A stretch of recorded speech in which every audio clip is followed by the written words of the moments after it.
Well, I'm going to go ahead and get us started. That way we can respect your time, Joe, because I know you're in another time zone. It's already after 5:30 where you are.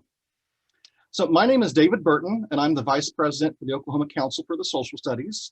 And tonight is the second night of our 3-night virtual conference for this year. Our council has been learning lots of new things about what to do and what not to do as part of a virtual conference. So we hope that tonight is as successful as last Tuesday was. We had 6 great sessions last week, and so I'm sure we're going to have 6 great sessions tonight as well. So I just want to thank you all for joining on behalf of the Oklahoma Council for the Social Studies. And I'm going to go ahead and turn it over to Joe, and he's going to take it over. Awesome. Thank you. And Cameron and Amanda, thank you for turning your video on so it's not just David and I chatting with one another. And David has just put in a sign-in link. Yes, it's a sign-in link so that we can send you all a certificate for professional development. That link does include an evaluation, so you don't have to fill it out immediately, but you might want to go ahead and have it open and then hide that window until the end. But I'll post that link a couple more times. So we know what that is. Yep. And so Cameron and Amanda, if you think tonight's session went well, my name is Joe Schmidt. If you thought it was a waste of time, David Burton is the name you'll want to put on that. So, all right, are either Cameron, Amanda, either one of you active on Twitter in professional use? No, I see. Okay, well then don't worry. I promoted. I actually had one of my classes. I hosted SS Chat and brought all my pre-service teachers in. And I had a veteran teacher who was being recertified, and she said, you can teach an old dog new tricks. She was on Twitter, but had never done anything with it and was just completely amazed the amount of professional resources on there. I tell everybody, you make a decision early on to have a professional account or a personal account. You either follow Justin Bieber and the Kardashians and post pictures of what you had for lunch, or you follow like Dave Burgess or others and you get lesson plan ideas. So if you do decide to get involved on Twitter, I am at Madison Teacher. You've probably noticed a little bit of an accent at this point. Usually people do. I'm from Wisconsin. I've been in Maine for about 4 years now, where I serve as the state social studies specialist. And currently I'm the acting coordinator of secondary education, serving in both of those roles. So tonight we're going to talk about a republic if we can keep it. The title of the session is Contentious Topics, Why and How to Have Courageous Conversations. Anybody familiar with this image? It's okay if you're not. David's saying yes. David, you want to take a shot? It looks like the back of the chair that George Washington sat in during the Constitutional Convention. Very good. Known as the Rising Sun Armchair. George Washington used this chair for nearly 3 months of the federal convention's continuous sessions. Madison reported Ben Franklin as saying the following: I've often looked at that behind the president without being able to tell whether it was rising or setting, but now I know that it is a rising sun.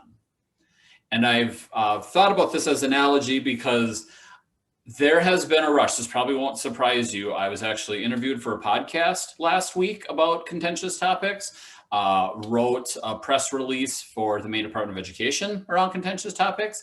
I'm presenting tonight on contentious topics. I was asked by one of our regional education groups for 24 districts if I would do a session in a couple months around contentious topics. And I'm also presenting at the Wisconsin Council for Social Studies and Maine Council for Social Studies around contentious topics. And so one of the things that I've just been thinking about, people are worried, they're scared, right? I've heard from so many educators in the past couple of weeks. What am I supposed to do? How do I teach this? How do I avoid it? How do I not? And there's this great TED Talk. There's the link I can give you in a second. But it was a Sikh prayer, S-I-H-K or K-H. In our tears and agony, we hold our children close and, whoopsie, wrong button. We hold our children close and comfort. The truth, the future is dark. Confront the truth, the future is dark. But my faith dares me to ask, what if this darkness is not the darkness of the tomb, but the darkness of the womb? What if our America is not dead, but a country still waiting to be born? What if the story of America is one of long labor? What if this is our great contraction before we birth a new future? Remember the wisdom of the midwife. Breathe, she says, then push. And so a Sikh prayer for America from Valerie Kaur. And so this was released couple days after the 2016 presidential election. And I found renewed in this idea of the tomb or the womb, this darkness, this troubling times, right? What is it? Is it the end of something or the beginning of something? And I want to believe that it's the beginning of something.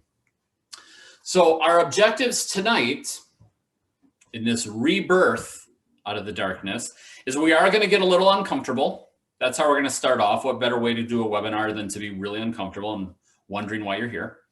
We're going to discuss why these discussions are important. We're going to look at what the experts suggest, and then we're going to learn about some resources that are available. I told Cameron we were going to get uncomfortable, and then she disappeared on us. So yes, it's a small crowd, so you all have my attention at this point. Is everybody ready to get started? Give me a thumbs up on the screen. Give me an emoji, emotion. Perfect. All right, here we go. So here's the first one. You can go ahead and get all of your unmutes ready. David, you can participate in this as well. I am not going to read this to you. That's one of the rules of presenting. Don't read a lot of text to individuals. But here's the thing. There are 5 people suffering from a rare incurable disease. We've come up with the medicine, and we can only cure one. Who do we decide to cure? So I'm going to give you just a minute or two. Take a look at our 5 potential recipients.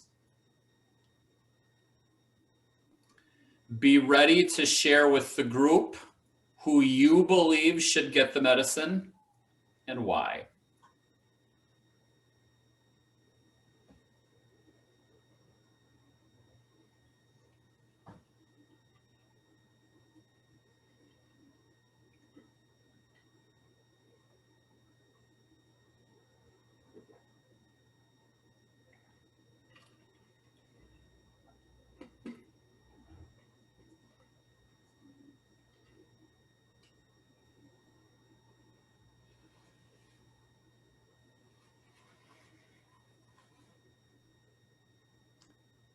Wow.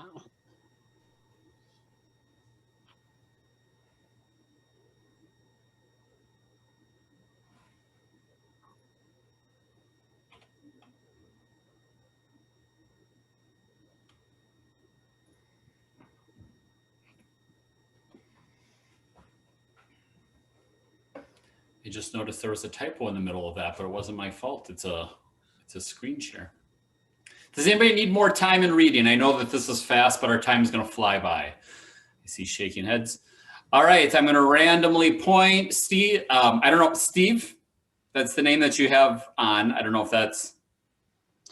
Is that me? Yep. That's you, Ann.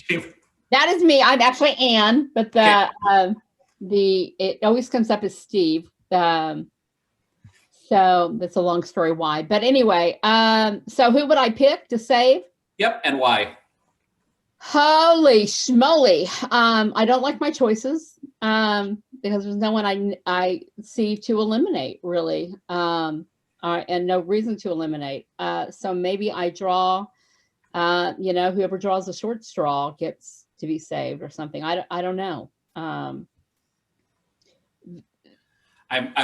Anne, I'm not going to give you a pass. I'm going to tell you a quick story. I'm a storyteller. My first year of teaching, one of the students in a ceramics class, they did a teacher appreciation thing where every student picked a teacher made.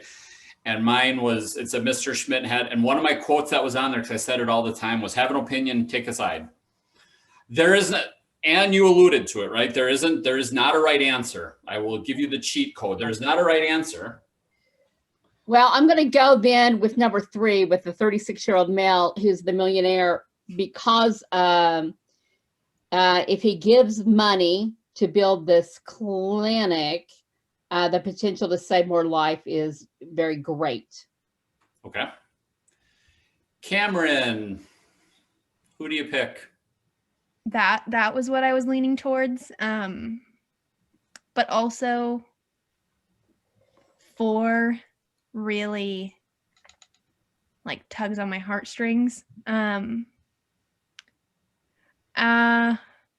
So, and I probably can't choose 2. I probably can't choose 3 or 4. I So was since, going to say we might need to cover the definition of 1 in this. This is not math, but you get 1. since 3 has already been chosen, I'll say 4. I was gonna go with 3, but I'll say 4. Okay. Amanda? So I was going to go with 4, but since that was chosen, I'm going to go with 5 because maybe if she's a scientist, she can put all her effort into finding a cure for other people. I find it odd that there's 1 cure and you are all purposely trying to pick somebody different, which is defeating the purpose of just 1. David, who would you go with? I'm going with number 5. Number 5. Okay. And the reason that I'm going for number 5, that whole idea that she's already been successful in important medical discoveries and she's working on another one, although it's not specific that this breakthrough is about this particular disease, just the fact that it's a breakthrough and could be some other important disease that will help others overcome. I'm going with her. Okay. Let's take the other side. Let's look for a flaw in this, right? Because it was hard for everybody to pick the 1. Although we had 3, then yes, 3, but 4. Thanks, Cameron, for starting that trend. And then yes, 4, but 5, that Amanda jumped on to that one as well. What would be, why would you vote against somebody? Number 1, male, age 23, star quarterback. What would be a reason that you could rationalize, well, he probably shouldn't get it? My gut instinct says that incurable disease and like life is profoundly affected. I feel like a male 23 star quarterback, assume relatively physically fit. I would assume that maybe what I would rationalize for myself is that those profound effects might not be as significant for someone in that individual's category, age range, that kind of a lifestyle. So that's why I would not pick 1. That's what I would say, even though it feels really bad to say that. It's an interesting approach, right? I think there's a logic to that. If we're thinking star quarterback, super athletic, if it's going to deteriorate somebody's, would you say profoundly affected? Let's say it's 80%. Well, is 80% down from somebody? Is that okay? I can see the logic. I can buy that. Anybody see a reason why to not pick number 2?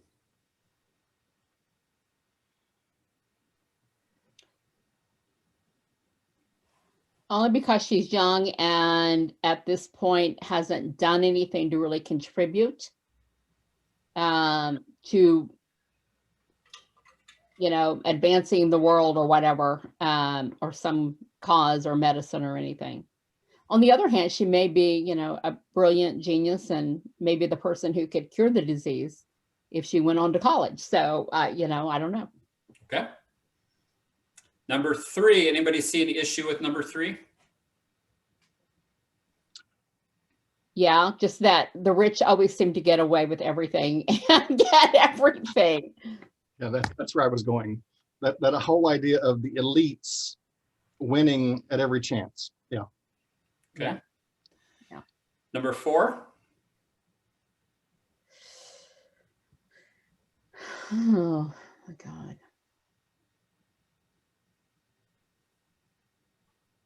Maybe the fact that he's so overworked makes it harder for the cure to, medically, he might be at a lower place. Okay. Hey, we're throwing things out there. We're thinking about it. And number 5, anybody see issues with number 5?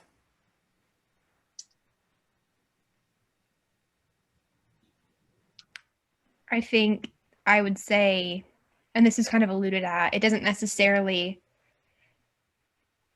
necessarily believe that major medical breakthrough has to deal specifically with this incurable disease. So, but you might not get that like immediate reward, or you might not get the benefits that you would anticipate saving that person. Anybody other issues with number 5? Maybe her age.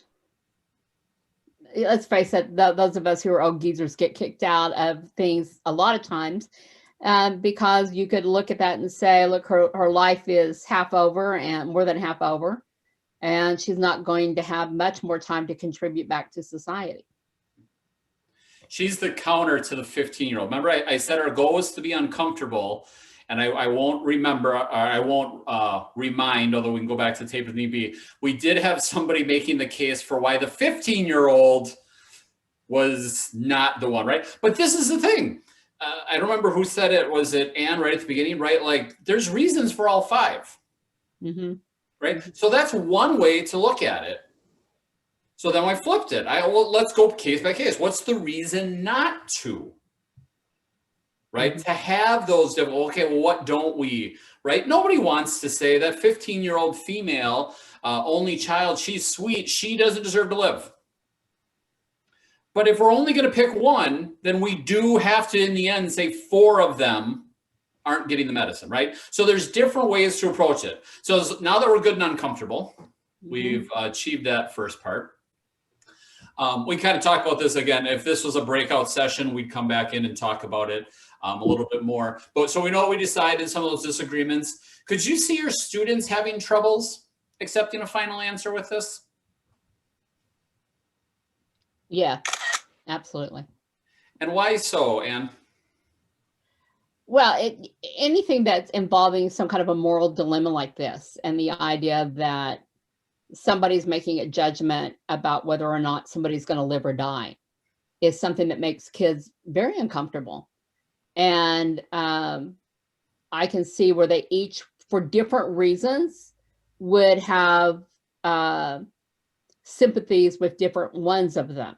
Like, I could see a lot of my kids sympathizing with that father, with the kids, because so many of my students have families who are in similar situations, where you have a single parent family and multiple children, parents working his butt off or her butt off, and the kids would be very sympathetic. And certainly our kids wouldn't want to be in foster homes. So they would, I think, empathize there.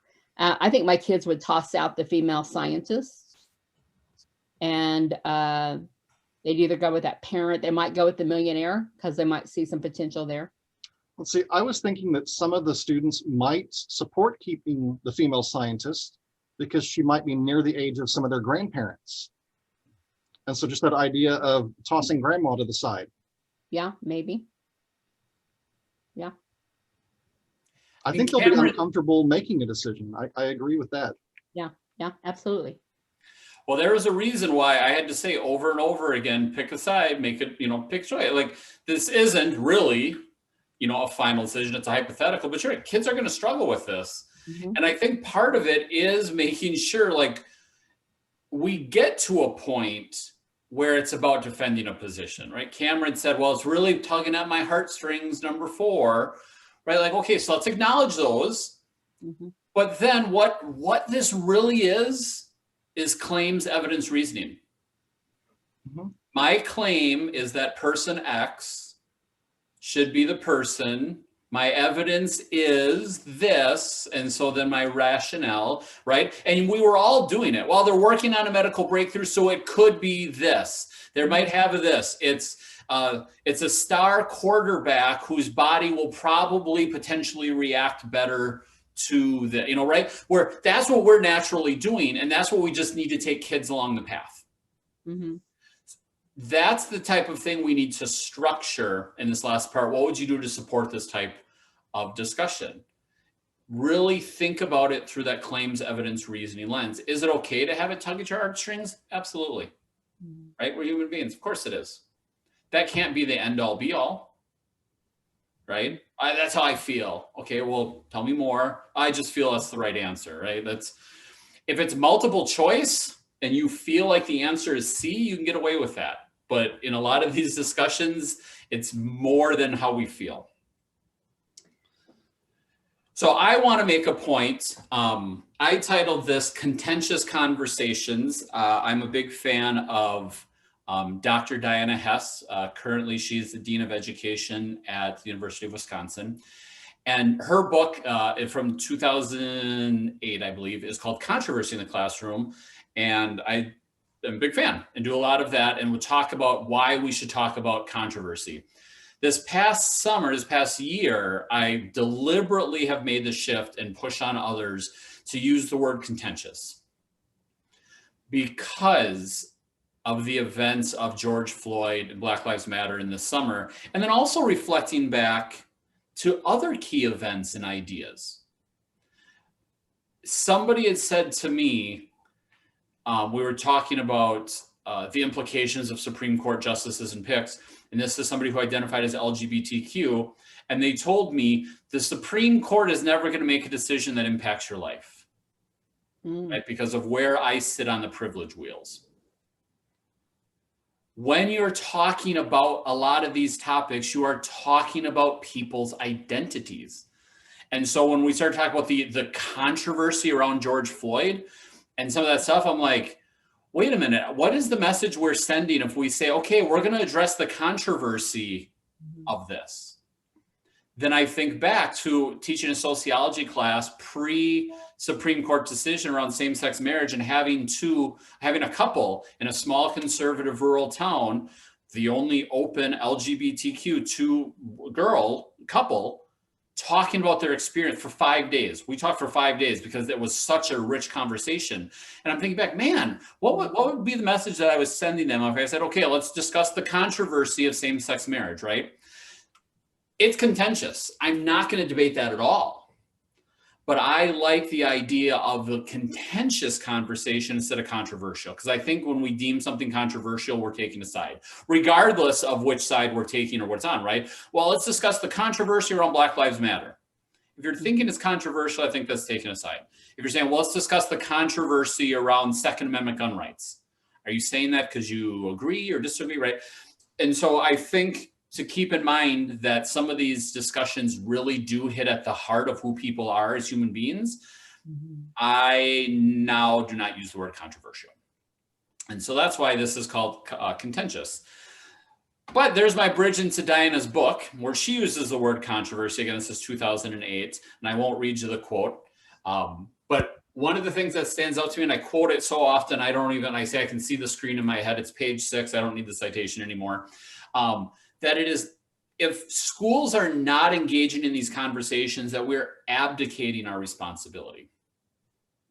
Students need a safe, structured environment in order to have these conversations.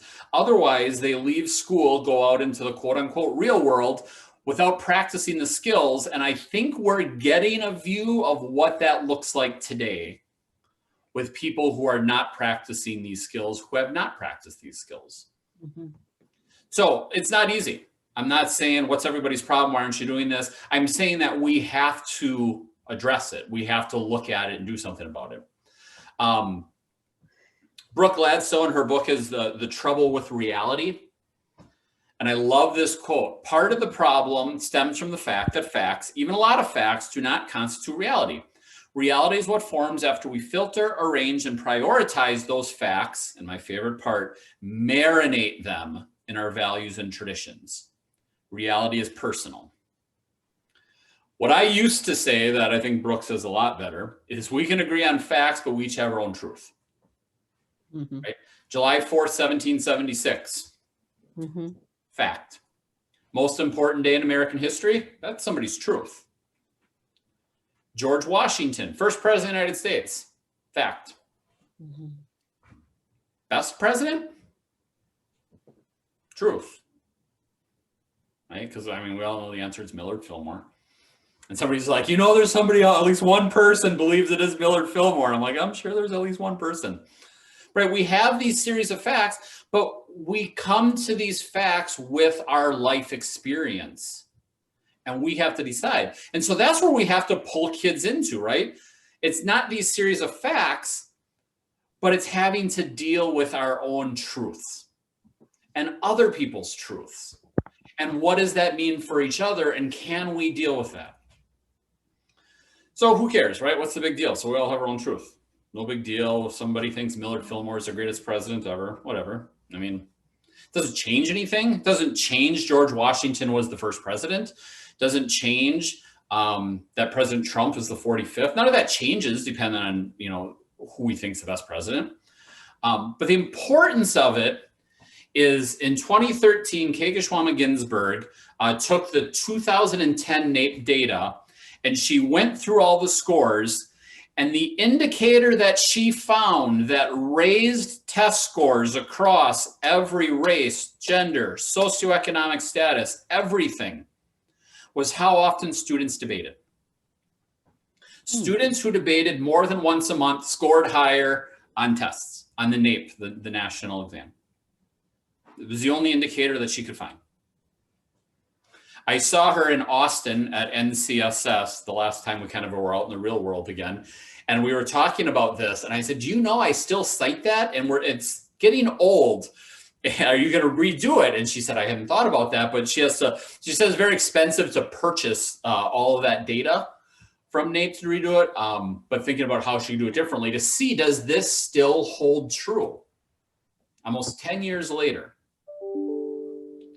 So this is what I tell educators. Well, my administration doesn't really want me getting into this stuff. And I say, well, do they want higher test scores?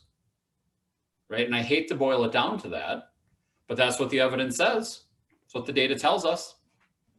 Students who have this debate, do you want higher graduation rates? And again, I hate to boil it down to that, but it's something.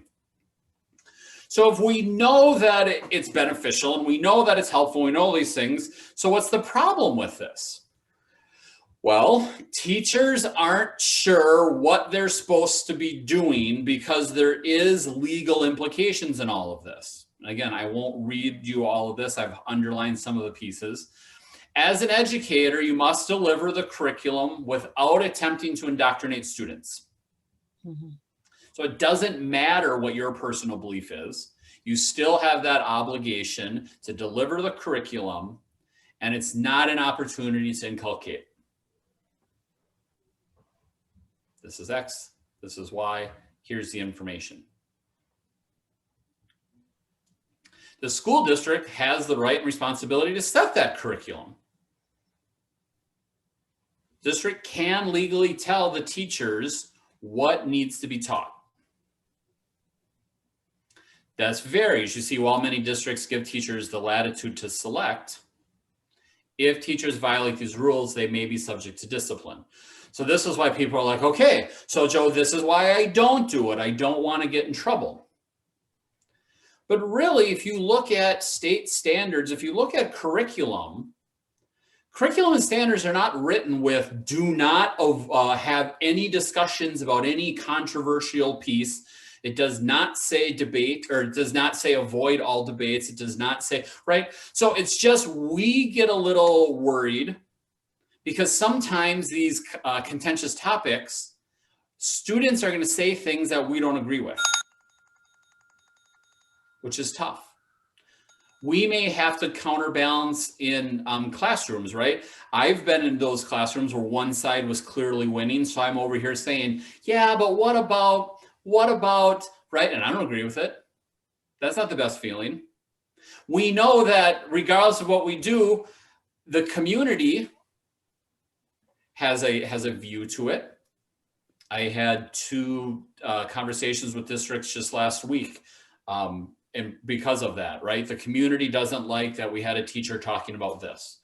So we talked about, does it align with your curriculum? Did it meet the standards? What were the things, right? So at some point, especially the more we get into this politicized environment, people are just not going to agree. That doesn't mean we shouldn't teach it. You can't indoctrinate the students, but we have to go after it because otherwise that's the environment in which we continue to live in. So Joe has acknowledged that it's not easy. Joe's acknowledged that it's tough. There are legal things. Okay, so what? Now what, Joe, right? It's not easy. It's not fun. I can get in trouble. We are the ones to fix it. Civility is not a sign of weakness, right? The idea of compromise is weakness. That's not true. That's what we've allowed it to become. Mhm. The idea of listening is not a passive experience. It's something we get engaged in, right? We should be getting away from listening to respond and focusing on listening to understand. And this is my cue where I remind myself. So one of the little prompts, one of the little tips that I suggest is a practical classroom application. And this comes from the WIDA standards for English language learners. And in a previous life, in a previous job, we talked about these, and we always said, what's necessary for some is good for all, right? Every student will benefit from some of these things. And one of them is a tip that I would use when debates or having discussions in class is if Cameron is speaking and Anne is going to speak next, before Anne can speak her truth, she has to summarize what Cameron said. What I heard Cameron say was. That way we hear it multiple times. Okay, well, Cameron said this. It's an opportunity to make sure we clear up any misunderstandings. Because what if Anne's about to respond to Cameron and Cameron's like, well, no, that's not what I meant. Hold on, right? And it forces Anne to actually listen instead of just waiting for her turn to talk. Cameron speaks. Anne, you're next. Okay, Cameron, what I heard you say was X, Y, Z. Is that correct? Yeah, that's basically it. Okay, then Anne gets to speak. Now Amanda wants to come in. Okay, Amanda, what I heard Anne say was right. It slows down the tempo, but it makes sure we all have a similar and shared understanding of what was said. We all process at different speeds. We all know the student. We were either that student or seen them, and when we were in school or in our classrooms, the one who before you finish the sentence, they have their hand up and they know the answer. Mhm. And there are the students who need more time. Give everybody a little bit more time. There's so many benefits to actually making sure we're listening. A little bit on the older generation, Cameron, I'm picking on you a little bit because you were telling me about where you are in school and stuff like that. Stephen Covey for a while was like the big hit thing and everything. Everybody read them, right? And it's this piece. Are we actually trying to understand, or are we just waiting for our turn? Hmm. And I think that reply mentality is where we get the talking heads on TV, right? Where it's just four people all yelling at each other. They don't care what the other person has to say. They just want to make sure that they are heard. And as long as I speak louder and faster and more, then that means I win. Right? We get this. The woman on the right is not listening. Nor, I don't know if she should be. That's not the approach. So when you are asking students to do something, when you're going to have a discussion in your class around whatever contentious topic, what is the goal?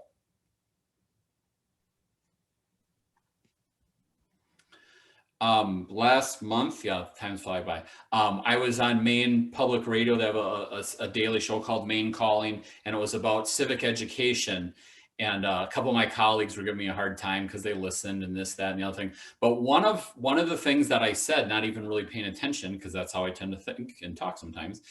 A couple of them said back to me, and it really resonated that what I had said. And I made a point of saying, we need to stop making classroom environment discussions about winning. A discussion shouldn't be, did I win? The discussion should be, was I heard? So on the left, if the goal is to get messages out there, and every student gets an opportunity to be heard, that does not mean we all have to agree. That does not mean I have to take Eugene and attack him because I don't agree with him. I can just let Eugene share his opinion. But on the right, this is, and I'll tell you, I've done this in my own personal life. Right? You get in a back and forth with somebody and you get that little trick, you're like, I know how to win this argument. Pajam, knockout punch. And that's when you say stuff that you regret. That's when that's when people's feelings get hurt, right? So the same thing in the classroom. What is the goal?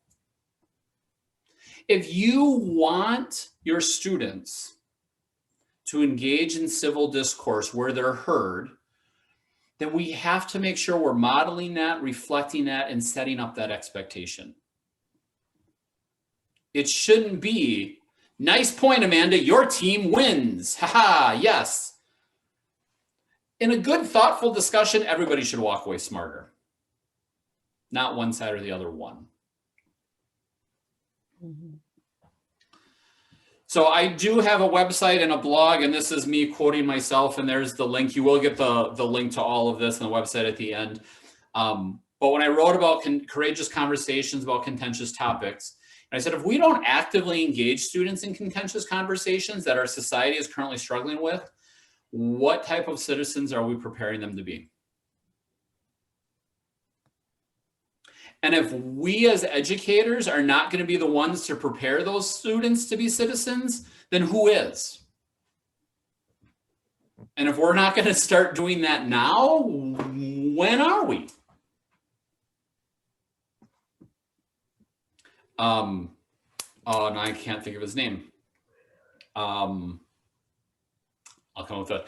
He told me when we were talking about disciplinary literacy and social studies. He makes such a great point. He says, if you want students to read in social studies and understand social studies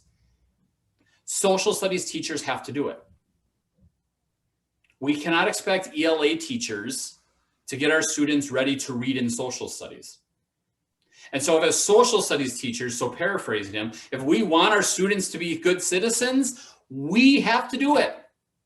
It's not going to happen in the science classroom. Excuse me, we're going to pause our quadratic equation for just a moment to make sure we examine the rights and responsibilities of good citizens. It's not going to happen. If we want it, we need to do it. Some good books I love on the left, Peter Levine, We Are the Ones We've Been Waiting For. And then on the right, The Ones We've Been Waiting For, How a New Generation of Leaders Will Transform America. And I mentioned that Maine Public Radio session, NPR. These were books that I briefly talked about, right? Like this, because the kids are ready. I think we've seen that. If we let kids do these things and lead and practice and work, I'm not saying, somebody called in and said, were you saying 16-year-olds should vote? No, not necessarily. But can a student sit on your school board and give advice? Sure. Can they start a petition? Can they bring concerns to the administration? Why not? Nothing magical happens to a kid the night of 17 years, 364 days. Right? As much as we now say you can go vote, you can buy a lottery ticket, now smoking's gone up to 21. Right? They don't all of a sudden become smart. Oh, now I know how to vote. I talk about this when I talk about practicing document-based questions with students, why we need to pull it out of the advanced placement courses, why we need to pull it out of high school. And the analogy I always give is the same thing about civic engagement. Would you ever tell kids, anybody here ever teach anybody to drive a car? Help a young person learn how to drive a car? Oh, it's brilliant. I look forward to the days you guys get that joy. If you were going to help somebody learn to drive, what would be the preferred method?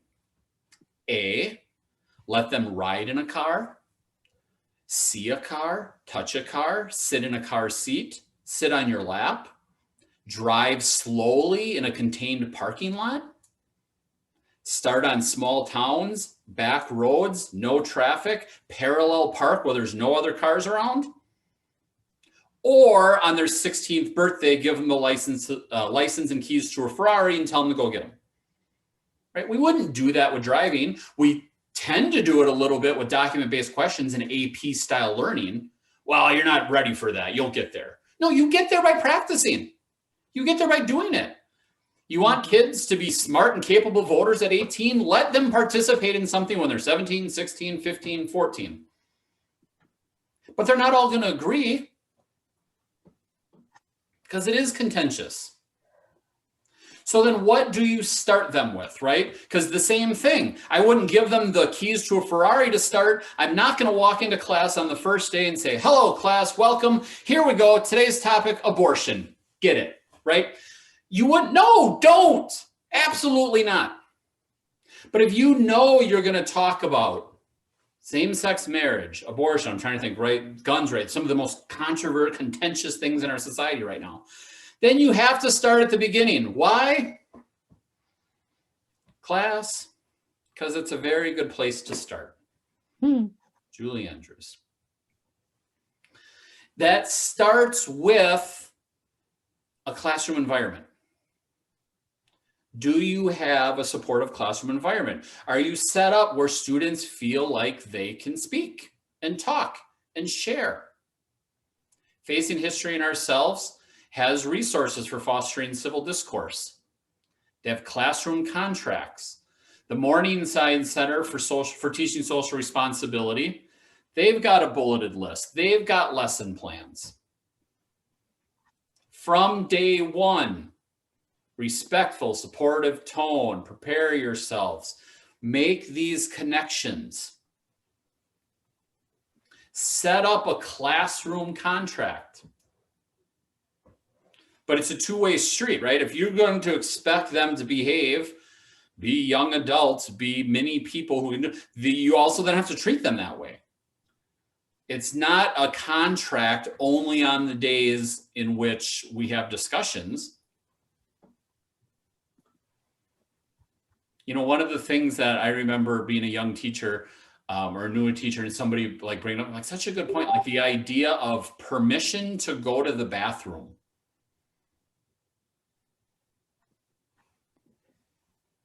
I'm going to expect my, if I'm teaching high school students to drive a car, take this high stakes standardized test and have discussions, but they can't. No, I was like, that's such a good point. So you know what I did? I let my kids, there was no assigned seating. They sat wherever they wanted, mostly because we did small group work and they moved all the time. They did not have to ask for permission to go get a drink. They did not have to go to the permission to go to the bathroom. And you know what? We all survived. I trusted them, believed in them. My master's work was around mentoring, and some of that was tied with research by Dr. Barbara Colaroso, where she differentiated between teasing and bullying. And so we actually had the sign up in my class, and it was connected to like this challenge the idea, not the person, right? I can disagree with Cameron's belief, but it's not about Cameron. And so we would oftentimes talk about the difference between teasing and bullying. I was just teasing Amanda. People like look at the board like, Mr. Schmidt, I don't think that really was a teasing, right? Because, oh, well, has Amanda ever teased Joe back? Or is this a imbalance of power, right? To put those things out there. Students held each other accountable for it. But we had this classroom culture where we were all going to work together. This was in 2016 from Teaching Tolerance. They put together a classroom contract in order to talk about the election. You see where it's actually signed in. You see some expectations. But in the end, they have to actually practice. It is batter up. But start with slow pitch, okay? Back to the beginning. We've started with some classroom building. We have a safe environment. So Joe, for 2 weeks now, we've talked about rules and norms. So now do we talk it? No, you know what? Here's what I would talk about. Chocolate versus vanilla ice cream. What's the better pet? Cats versus dogs. If you have high schoolers or you want to ramp it up, is a hot dog a sandwich? That was the opening day debate in my college methods course this fall. And one of the students wrote in the end of year summary, I learned this, I learned that, and this, that, and no matter what anybody tells me, a hot dog is not a sandwich. So I'm like, good, I'm glad that was your takeaway from the entire semester, that you remembered that. The one that's messing with my head right now, there's a game called, do I have it here? Oh, I put it away. I Dissent. It's connected to Ruth Bader Ginsburg's the Women's Civil Liberty, ACLU women's rights. piece, and I see David's pulling it up, right? It's awesome. There's like, I think it's 89 cards of things like this. And it's things like, is a hot dog a sandwich? Can you ever wear socks with sandals? Stuff like that. And the one that I'm still struggling with is cereal with milk soup? And my heart and brain tells me no. But I sit on the Thinker Analytics Advisory Board, and we did training before Christmas. And I said, we need to address this topic because I need an answer. And for 20 minutes, we had teachers, right? We're like, well, what about gazpacho? What about a broth? What about oatmeal? And I'm like, what about mashed potatoes, right? Is it a consistency issue from porridge? What about grits? Like, how far down the rabbit hole? But you really have to think about what are the arguments you're making, because I can't just say, no, it's not because that's how I feel.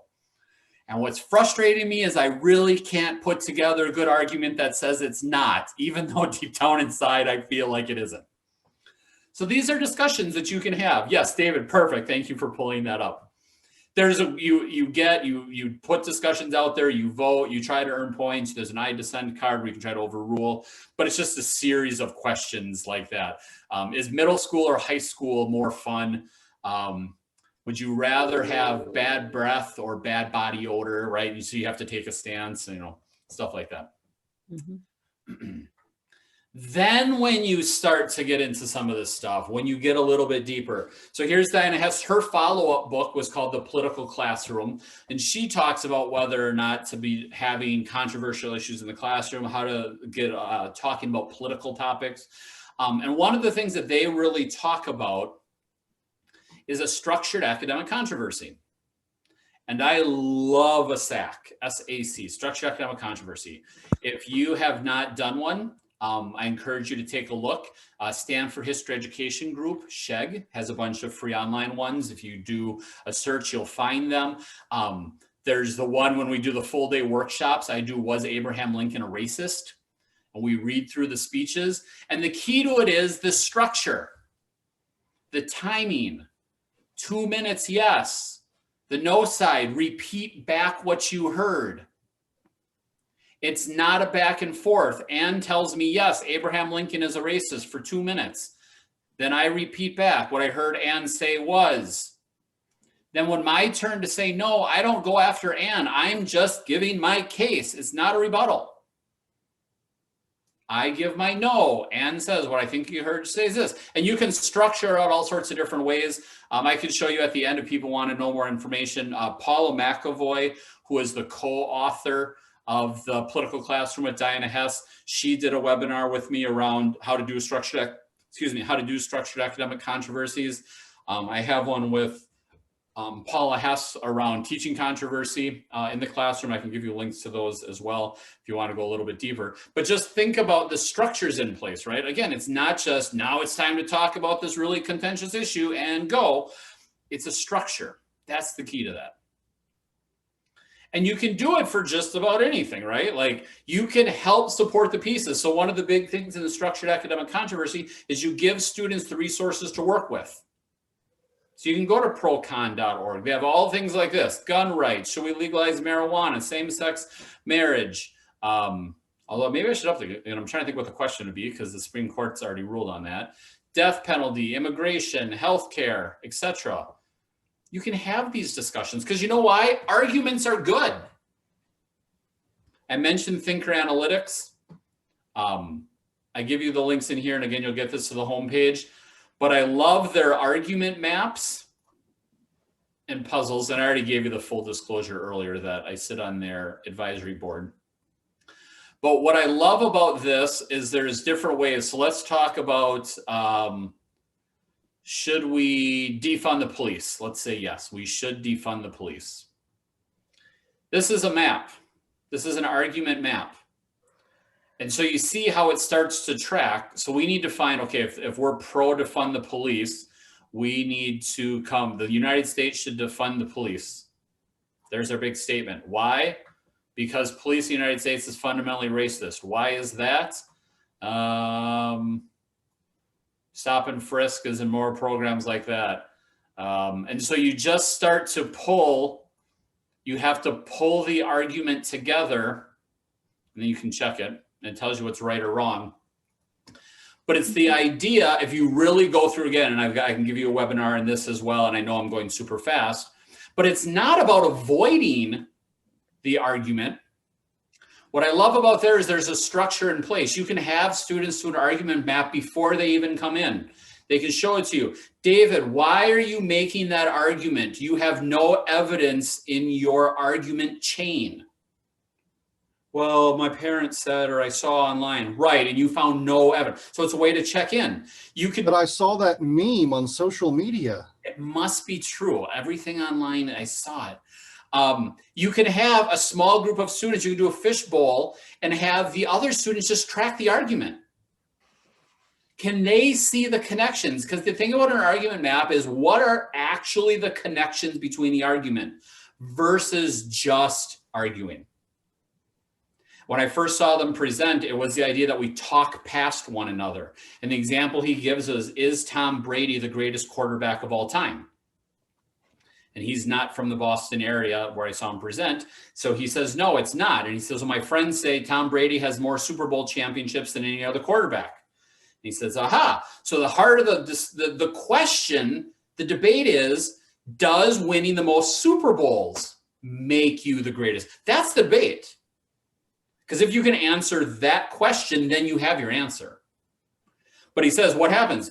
No, it's not Tom Brady. Peyton Manning has more passing yards, and Drew Brees has more touchdowns, and John Elway didn't have a great coach, right? So you could talk for days. But if you boil down the argument, what's the argument? Does the most Super Bowls make you the GOAT? Okay, let's tear that apart. But you have to get to the heart of that. And so that helps you do it. Some other things, I'm being conscious of time. And so here's 2 more at no extra charge. I'm going to tell myself, I'm actually pretty happy. This is the first time I've done this presentation in this format. And I think I'm going to come close to nailing the 60 minutes. I usually go way over my first time, but I think we're going to do all right. So thank you everybody for being a good audience. This is, I used to do this in class all the time. Love this. I would always do Likert scales, right? Say, okay, if you think chocolate ice cream is the best, go over there. If you think vanilla ice cream is the best, go over there, right? And if you kind of, and kids would, you know, line up or whatever. Where did I keep getting a majority of my kids hanging out?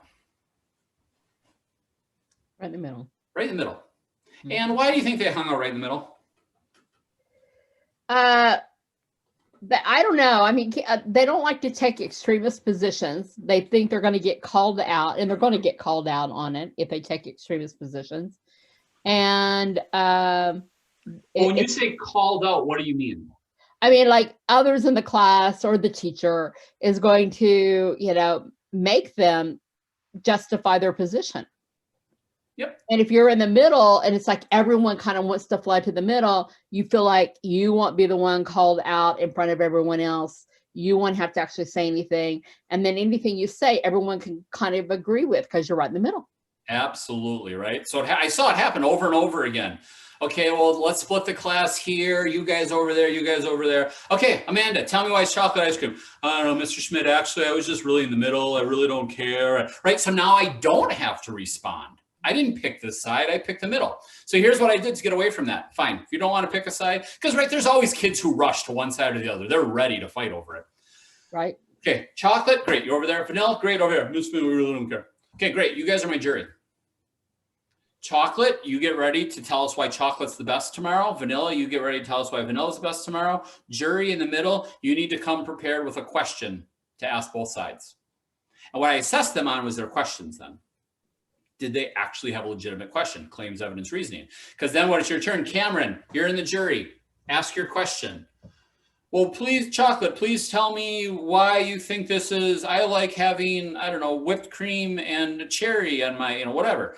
So chocolate answers and vanilla answers, then you have to decide which one answered better. You don't have to necessarily take a position. You're not saying, well, I do like chocolate, but you're like, that makes sense. And then you pick a side.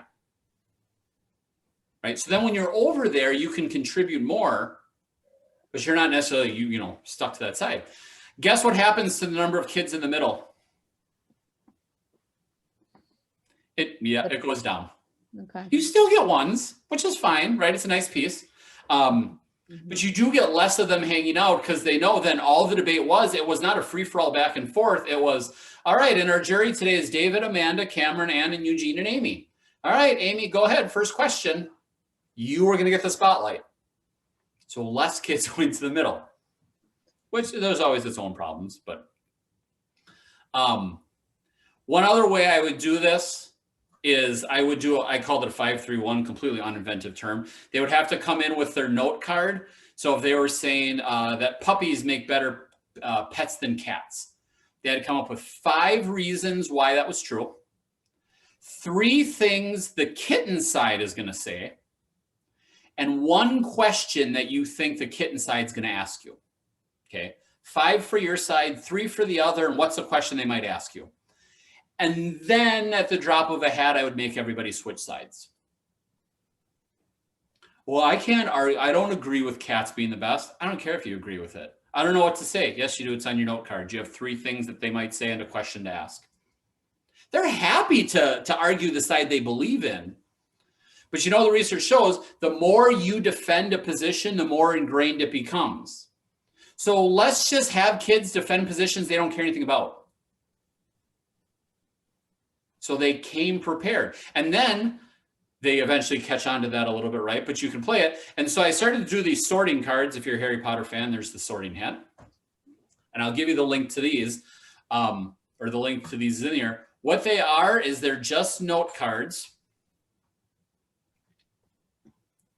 that I would print out, cut, and laminate. They could make it about a semester if you laminated them. Each card is a different combination, and I do something different with each one. So the outside pieces were for jigsaws, 1 through 7, A through F, colors and symbols. But then if I wanted you to pair up, there's 2 Madisons in the whole deck. Find your city partner.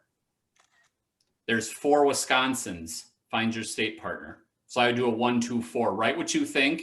Go talk with a partner. Go share in a group. Small, medium, and large. There's my groups of 3.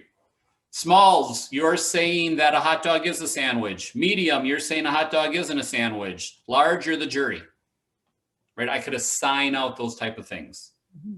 If your arrow goes up or down, you are on the, defund the police. If your arrow goes left or right, you're do not defund the police. I didn't always let them pick their sides. And I watched kids switch cards. Hey, in first hour, it was ups are this and downs are this. Okay, great. So if you're yellow or blue, Mr. Schmidt, you didn't do that last hour. Right, but I heard you. So I'm going to beat you at your own game.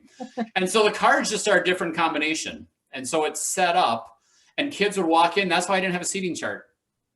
Kids would walk in and I'd give them a card.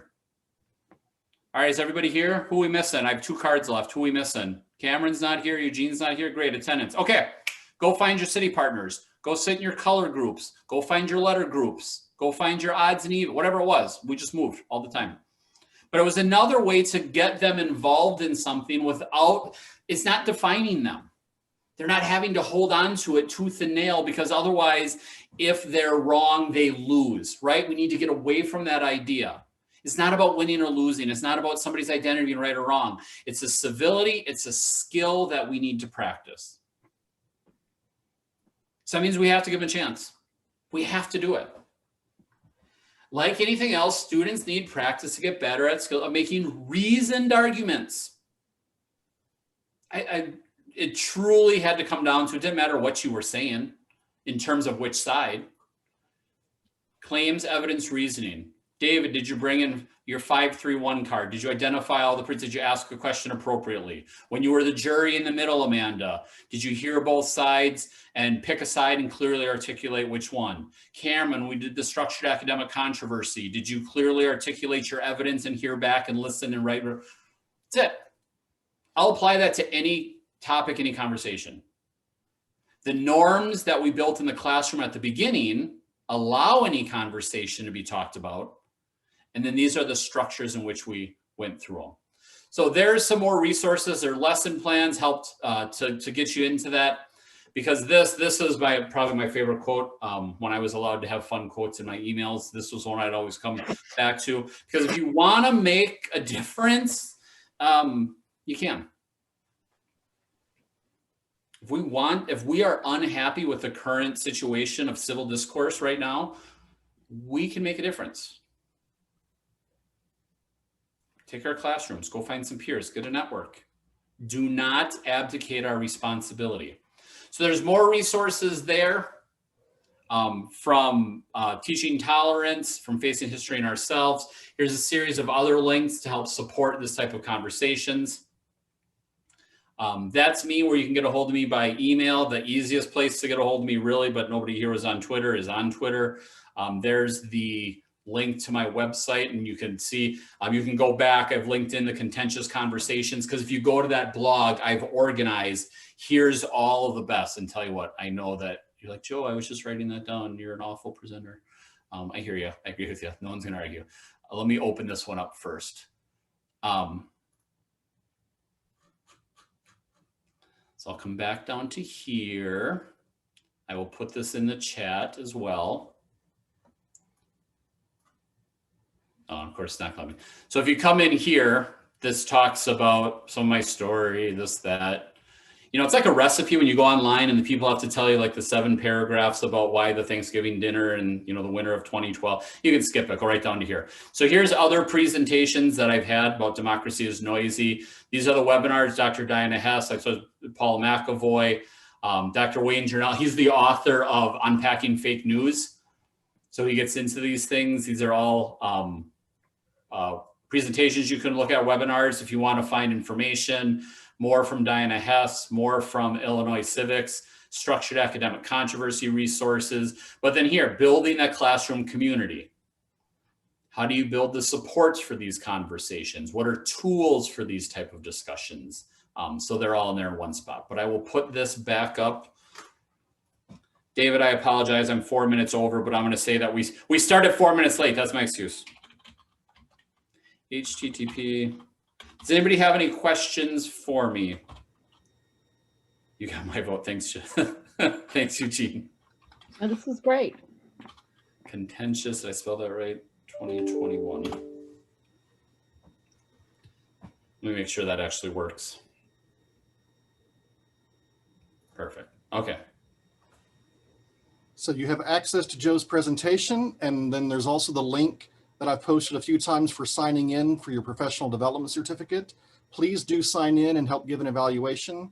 I'm sure it's going to be an amazing evaluation. But I gave David money ahead of time to say nice things about me. He did.